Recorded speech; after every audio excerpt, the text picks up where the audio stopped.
Some events leave a deep mark on history, but none on the land. This is the site of the Battle of Hastings. After almost 1,000 years, no traces of the bloody conflict can be seen. But here, the fate of England turned.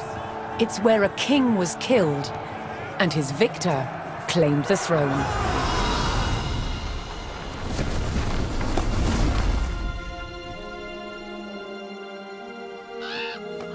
October 14th, 1066. We know what happened here on this day, thanks to this. The Bayeux Tapestry. A carefully preserved, illustrated record of events. It shows the main players. Harold, the newly crowned Anglo-Saxon King of England, and his challenger, William, Duke of Normandy. William claimed the previous king had promised him the crown. So, he assembled an army and prepared to sail to England to fight King Harold for the throne. But a storm thwarted his plans. Meanwhile, Harold discovered that a Viking invasion had landed in the north. Another threat to his crown. So he raced to fight them.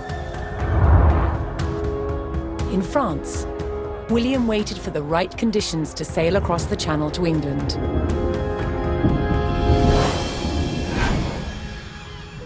The weather cleared.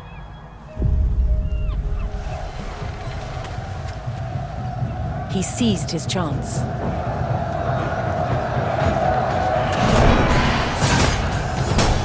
250 miles north, Harold had defeated the Vikings. Now, hearing of William's arrival, his army sped south. At 9 o'clock in the morning, on this hill, William's Norman army were ready to do battle with Harold's Anglo-Saxon men. The stage was set, and up for grabs, England itself.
On October 14th, 1066, William of Normandy stood ready for battle at the base of a hill.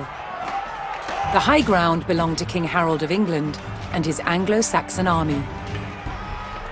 Here, on this hilltop, the fate of England would be decided.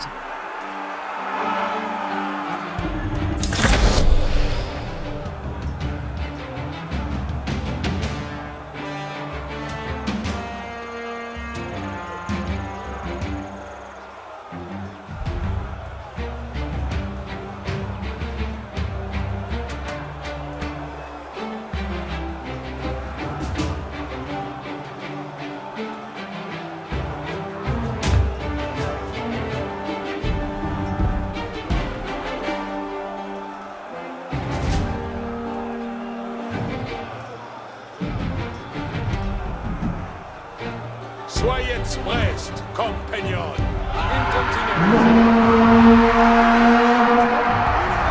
William's Norman army made the first charge, launching a direct assault on the shield wall.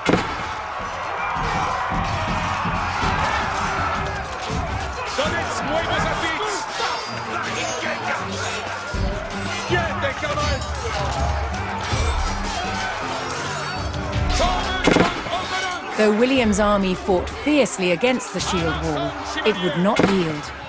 As one man fell, another took his place. Overlapping shields in tight formation made for a near impenetrable barrier. Realizing his army could not break the shield wall, William called for a retreat.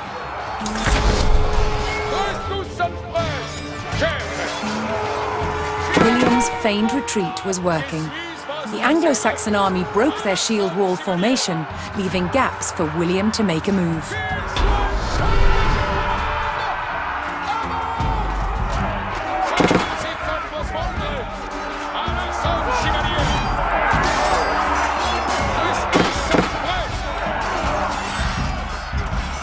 With Harold's men no longer in shield wall formation, William could pick them off as they charged.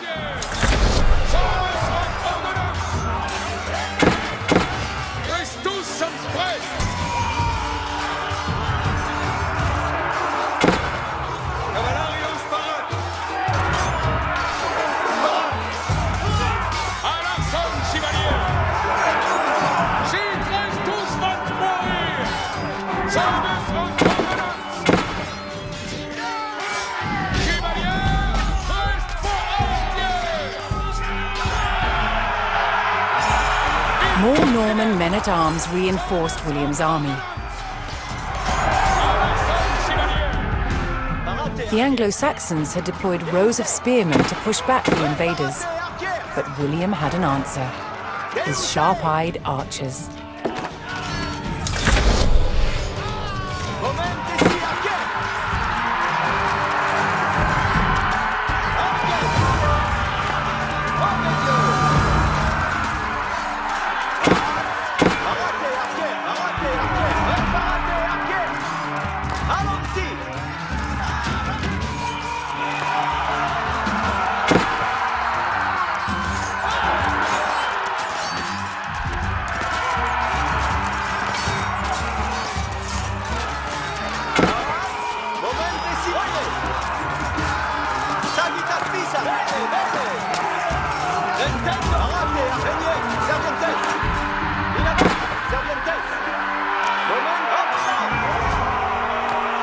Additional Norman archers joined the battle.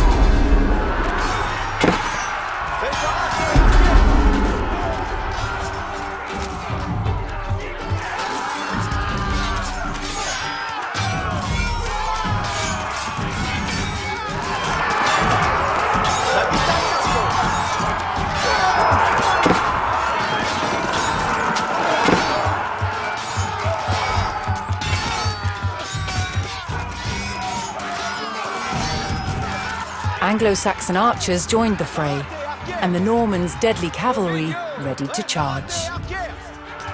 But first, William's forces had to eliminate the enemy spearmen, whose sturdy polearms could easily bring down a horse.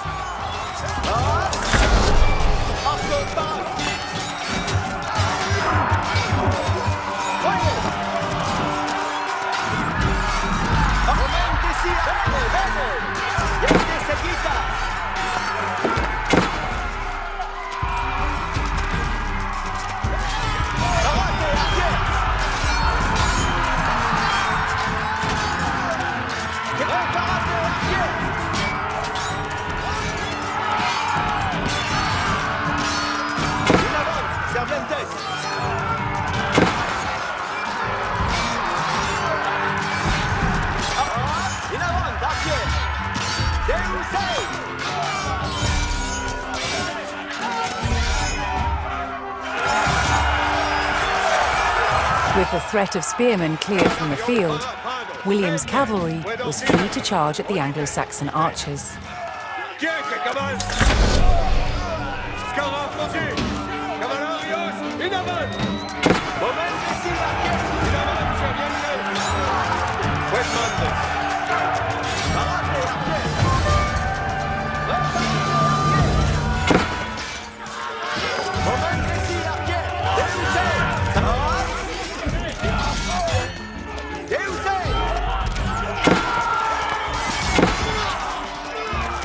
The Anglo-Saxon army was in disarray.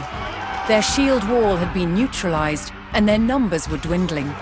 Now the only thing standing between William and victory was King Harold himself.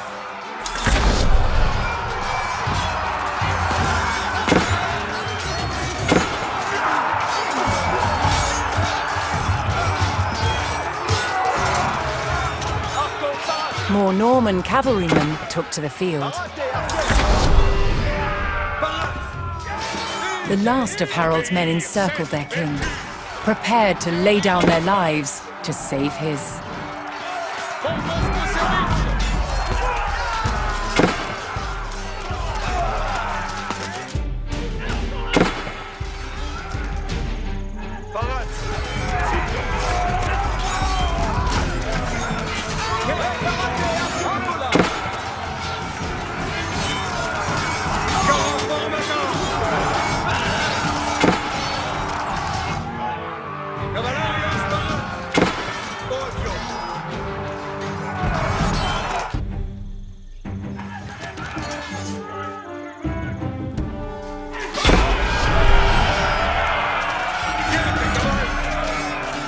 The Anglo-Saxon King Harold had fallen.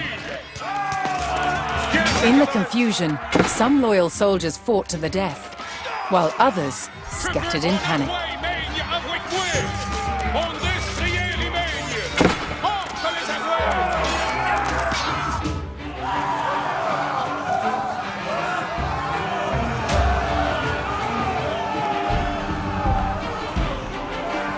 Leaderless and defeated, the last of the Anglo-Saxon army fled for their lives. The Normans celebrated victory over the English king, but William's quest to rule England was just beginning.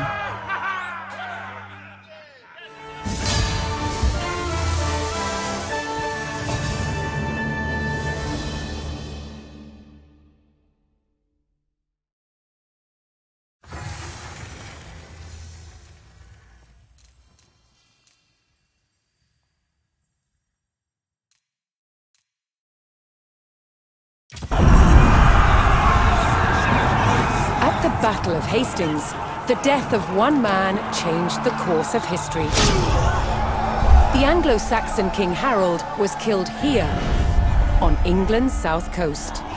His army defeated by William of Normandy. Anglo-Saxon rule was over forever.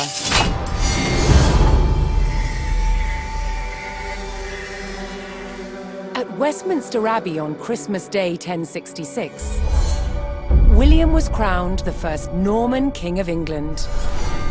Now he had to secure power across the country. He began by stamping his mark on the landscape, building cathedrals and castles at strategic locations. Nothing like them had been seen in England before. They reminded the Anglo-Saxon population exactly who was in charge. But not all were content with living under Norman rule. Anglo-Saxon revolts broke out across the country. King William acted quickly to crush these rebellions.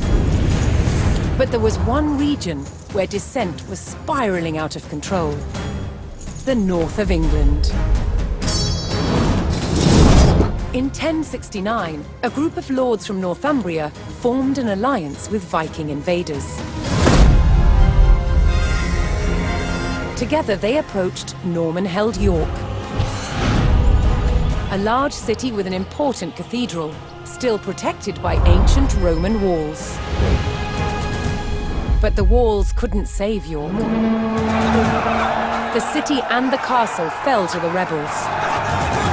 William's new kingdom was under threat. He had to get the city back under Norman control. Be me Honda alone! William had no choice but to order his men north. Give them Stella, Tulkas! But as the Norman forces set off on their long march towards York, how much resistance from the rebels would they encounter?